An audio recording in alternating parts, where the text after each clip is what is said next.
we can quite safely conclude that warming by more than about 1.5 to 2 degrees, certainly 2 degrees, will take the world into a temperature state that it hasn't seen for many millions of years.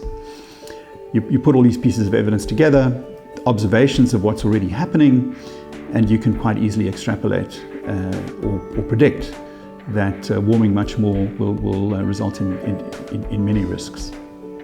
One would hope that if the world really takes action soon, now, we could stay somewhat below 2 degrees.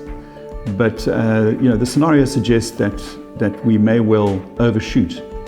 We need to stay as close to 1.5 degrees as possible to reduce impacts on biodiversity. That's the conclusion from the Warren et al. Paper.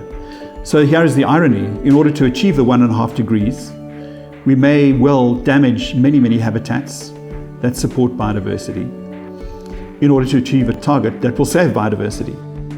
There's way too much debate about the issue of climate change and whether or not it's real. What we really need to be doing is debating how we solve this problem. Those very high CO2 concentrations could well change the ecosystems of the subtropics irrevocably. If we increase CO2 to 1,000 parts per million over the next 50 to 60 years, which we're quite capable of doing, if we burn all the fossil fuels, we literally move the world back 20 or 30 million years in the space of 100. That's like moving ecosystems backwards in time at the speed of light.